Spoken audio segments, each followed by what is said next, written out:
Hi everyone, it's Rax. I'm bringing you a video that I think will have major value for you up until Season 1 in case they shift these Nightmare Dungeons out for Season 1 and bring new ones in.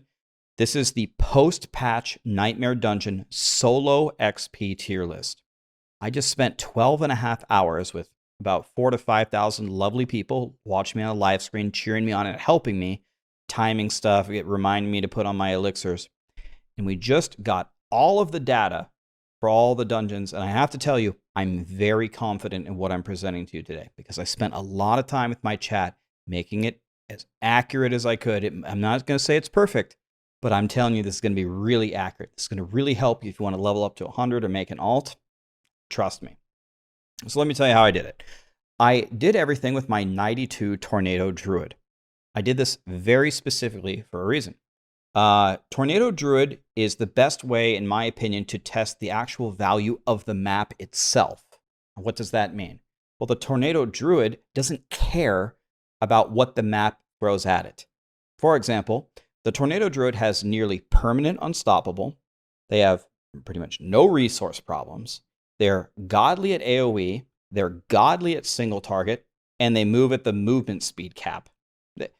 You're just not going to stop me as a Tornado Druid. I am just going to delete the Nightmare Dungeon. Of course, if you have a particular problem with your build, like let's say you're playing Bone Spear Necromancer and you just can't DPS suppressors, well then Alderwood is going to be even lower for you because the first ads are, I believe, are guaranteed to have suppressor. Okay, so you take this tier list, it's essentially the ranking for the map itself, then you adjust it for whatever, strengths or weaknesses your class has, and it shifts up or down. I skipped all events. I didn't click any pylons. I kept it all even, and I cleared pretty much the whole map. I didn't walk through and kill every single little monster, but in general, in every single room, I killed most of the monsters.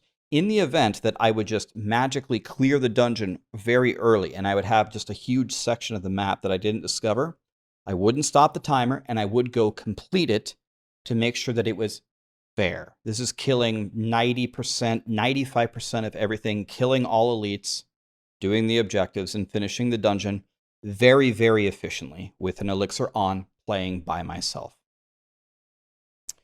Okay, so I don't know. Let's just get in and talk about it. Before we even started, I told my chat, I bet you Blind Burrows is going to win, and Blind Burrows won. The map is just incredible. You start off, you don't have to backtrack at all. You kill a bunch of spiders who die, and they spawn more spiders. You just get more free kills. And then you just kill a few enemies here and there. You go down a small hallway, and you fight a boss, and you're done. Blind Burrows is just the GOAT. It's the best. I knew this was going to happen. Gul'ran Canals. Everyone in my chat was saying, Rax, I hate Gul'ran. Wait a minute. I think you hate Gul'ran Slums because I hate Gul'ran Slums as well.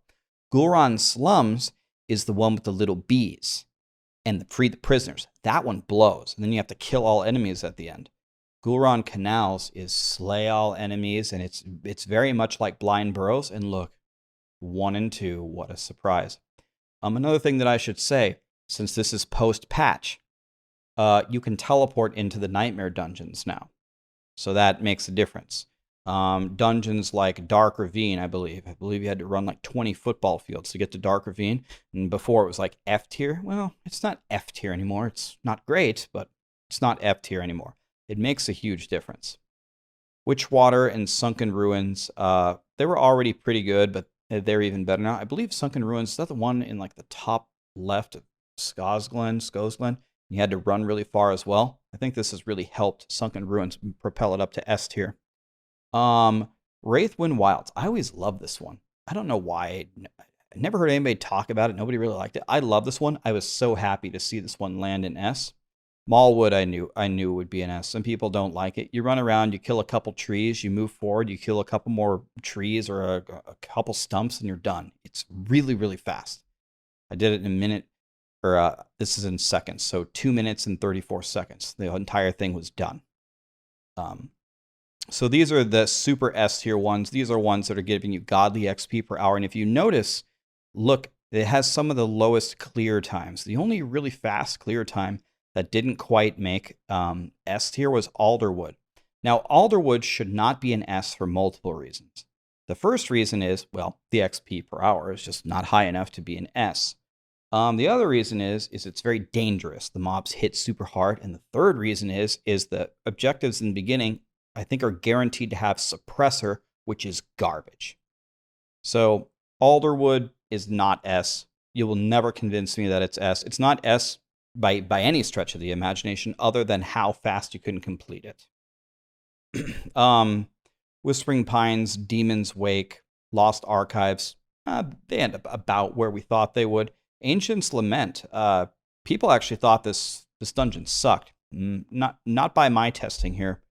And by the way, one thing that I want to say is, in the event, I try to make these as universal as possible. In the event that something went wrong, in the event that I died to something stupid, or, I don't know, I had the Pikachu affix where it killed me with a thunderbolt, or whatever, I would always count the seconds it took me to revive and get back to where I was, and I would subtract that from the total time, again, to make it universal. Another thing that I did was two of the outliers, Crusaders and Prison of Chaldeum, they were so low that I actually didn't believe my own data. So I reran them in some cases for a couple of the different maps just to make sure I wasn't wrong. And actually, when I reran them, every time I got the same data.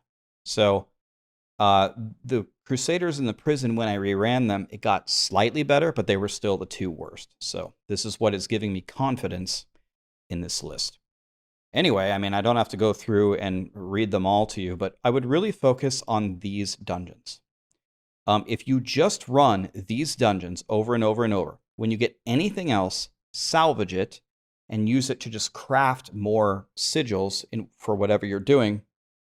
If you commit to just keep running these dungeons that you like, I promise you're going to level significantly faster. Look at the difference between running a Blind Burrows and just randomly plugging a Prison of Chaldeum. You literally lost 50% XP. 50. Another thing is, remember, you're getting more levels on your glyphs because you're going to complete this faster. It's just better. So I have a lot of confidence in this list. I really hope that it helps you. And yeah, let me know how it works for you in the comments below. By the way, I said that I started with a 92 Druid. That's true. When I started this data, my Druid today started at 89. And I was just testing random things, playing by myself, and I finished at 96. I went from 89 to 96 in 12 hours. But I was just spent most of my time in the spreadsheet, calculating this, calculating that, talking with chat, theory crafting. I wasn't even blasting. I went from 89 to 96.